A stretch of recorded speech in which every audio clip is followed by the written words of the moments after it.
We're going to do it one more time.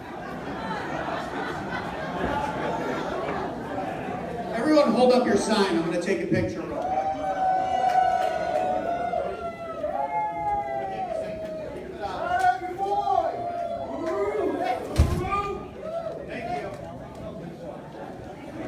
All right, we ready to go? Let's go.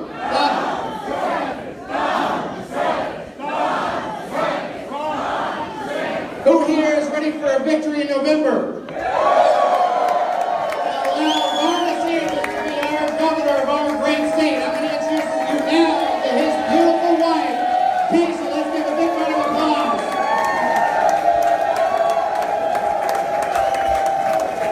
Let's hear it for Casey DeSantis. Come on up, Casey.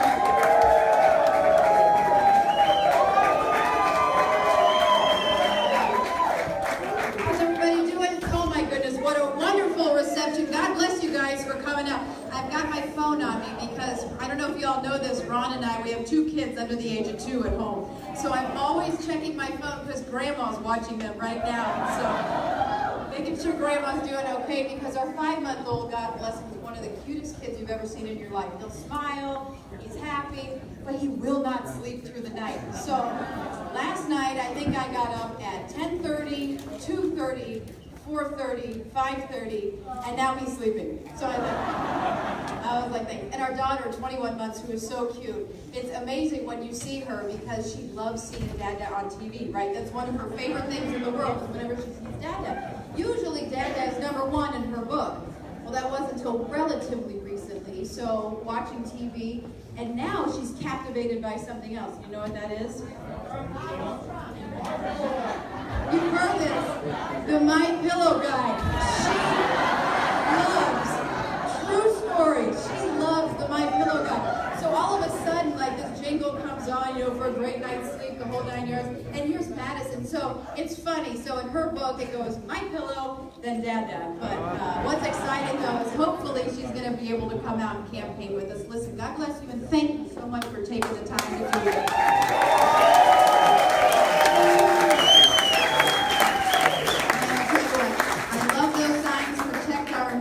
One thing Ron is committed to doing, and I am also passionate about, and that is making sure that we clean up our waterways. We must do it. We're going to do it. Ron is a great guy, and listen, I would be here even if I weren't married to him because he's a tremendous man. You know, I don't remember this being in the contract when I met this cute guy in the Navy, like, you know, that this was going to be something we were going to do when I got married.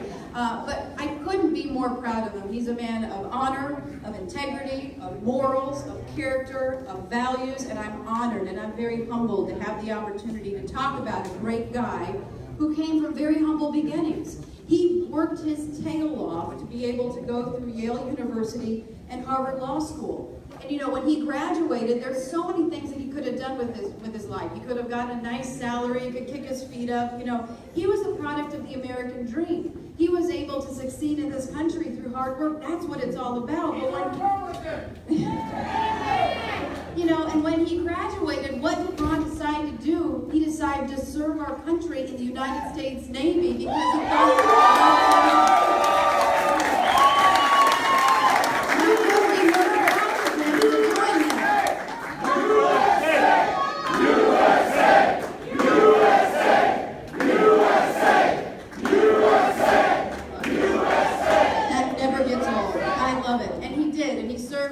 with honor and distinction. In 2007, he deployed to Iraq as part of a Navy SEAL Team command staff as an advisor to SEAL Team 1 on the ground, and I thank him for serving our country, and I appreciate it for putting himself, you know, to be able to promote what makes this country so great. I'm not going to stay up here much longer, but I want to just tell you, thank you for this wonderful response. Thank you for getting out and informing people about the election and getting out the vote and being supportive and waving your signs and making phone calls and knocking on doors because it makes a difference and we know you're doing it and we appreciate it and God bless you. So it is my honor now to introduce to you the next governor of the great state of Florida.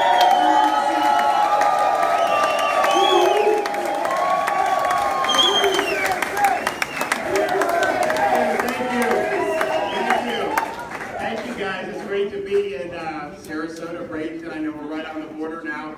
You know, I grew up just north of here, Pinellas County. Remember coming down and playing baseball through the years. It wasn't always easy for us in this park because they have some good teams. And I really am fortunate to have my wife Casey stand in with me. She's my best supporter, best surrogate. And you know, it's not easy when you're doing this. We have 2 kids under 2.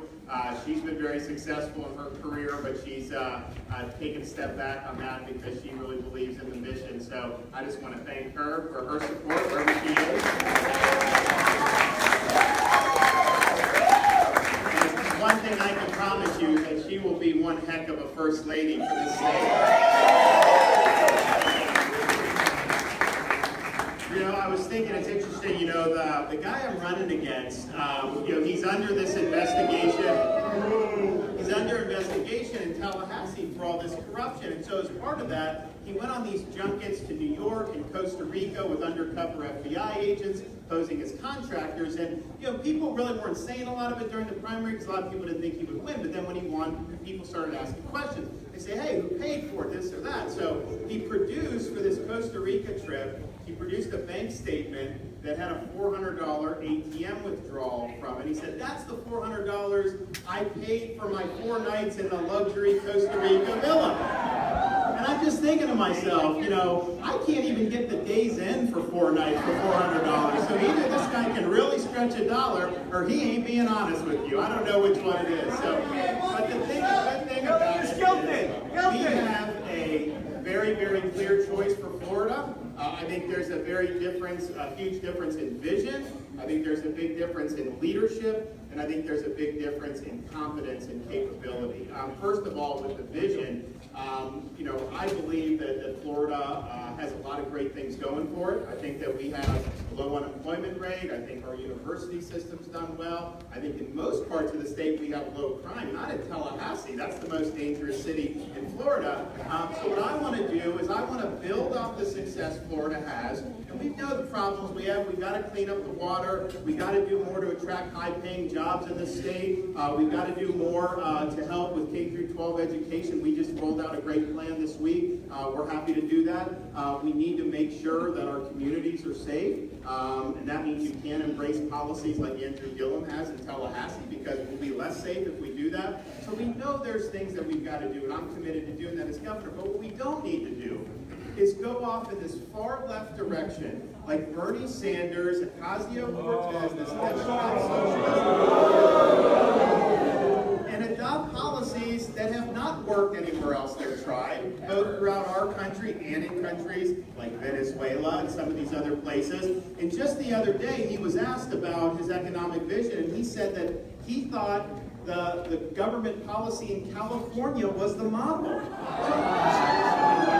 Understand what that is. They have massive taxes on all levels, stiff state income tax for middle income people. And in fact, they've really hollowed out the middle class in California because of all the burdens imposed on government. Who makes out like bandits? All the public unions who give money. Obviously, the Silicon Valley oligarchs, they're going to make money no matter what the tax rates are. So you have all these very wealthy people in Silicon Valley. You got some wealthy people in Southern California. Middle class has really been hollowed out, and the tax burden is absolutely crushing. Because they do all these left-wing power policies for energy, their rates are way above the national average. That hits people right in the pocketbook, particularly senior citizens on a fixed income. So California is absolutely not the model for Florida.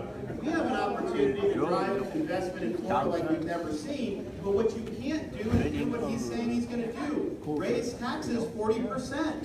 Why would you want to do that? That's just going to tell people don't come and invest in Florida. So it would be a historic mistake to go down the road of being a high-tax, high-spending state. I think we forfeit a lot of the advantages that make Florida unique. I think we forfeit a lot of the advantages that cause people to want to come and live here. And so that is, to me, a very, very clear choice. But understand this. He is acknowledging he's going to support the largest tax increase in the state's history, $1 billion. But he's not acknowledging that he's going to have to raise taxes way more than that to pay for everything he's saying he's going to do. That's just the reality. Now, he believes in this single-payer healthcare system. Just understand what that means. In In the federal bill that he supports, that bill abolishes Medicare for our seniors and forces them on a single-payer system. It abolishes people's private insurance and forces them on a single-payer system. You're a senior, you don't have a choice. You're on private insurance, you don't have a choice. You're going on the single-payer plan. It will cost, according to George Mason University, $32 trillion. And you could double the individual and corporate income taxes and still not be able to pay for that. So it would bankrupt us, and then it would force the government to have to ration care. Well, guess what? What group of people use the most care? Older people, senior citizens. So it will lead to a reduced standard of care for our seniors. If you have insurance you like now, your quality of care will go down. So it's not good fiscally, and it would upend the arrangements of millions and millions of Floridians. And that is not good policy. Now, what he said is, short of a federal takeover, what he wants to do is a confederacy of states for single payer. And he said we would do a confederacy with California, New York, and Florida.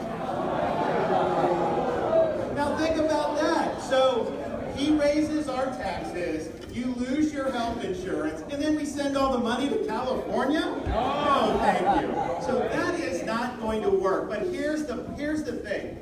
This is a guy who's never met a tax he wouldn't hike. When he was on the city commission, he advocated for an increase in the sales tax. When he was on the city commission, he voted to increase people's property taxes, which is really bad because he actually voted on the city commission to increase benefits for himself.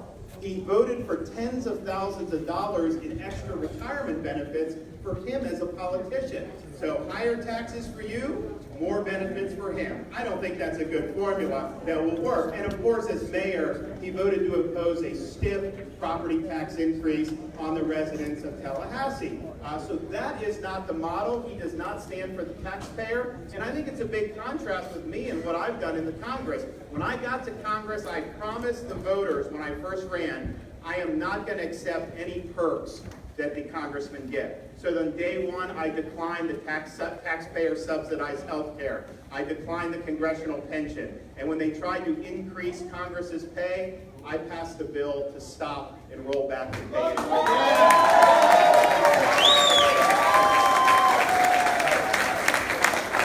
So as governor, I'll serve the taxpayers of this state, and Andrew Gillum will continue serving himself, and that's not what we want. You look at education, and I think that we have an opportunity in Florida to do things that I think will help our economy. It'll give our students more opportunity. Now, I'm somebody who has gone to four-year college and beyond, and I think that's good for a lot of people. But I also remember growing up, people telling me you can only do college, otherwise you can't be successful. And I don't think that's true. I think in our high schools in particular, we've got to start stressing the need for career education, skills training, vocational education, because those are some of the jobs that we're going to need in the 21st century. And the more skills that you're able to acquire, you can do and get good employment, and it's honorable work. And just because you don't have a four-year degree, that doesn't mean you can't be a very successful, productive member of society. So we're going to offer that. We're going to make sure our schools are partnering with local industries. It gives our students more opportunities, but it also allows the business base to have employment right here where they can hire people. Maybe you do some training out of the schools, but here's what I don't want. I don't want someone to think they have to go to college. They go for 6 years, they go $100,000 in debt, and then they have a degree in zombie studies. And lo and behold, they don't have a job for that. So let's give students options. Don't pigeonhole them into vocational or university track, but allow different options and just be honest that there are more than one ways that you can succeed in our country. So we will be very aggressive in doing that.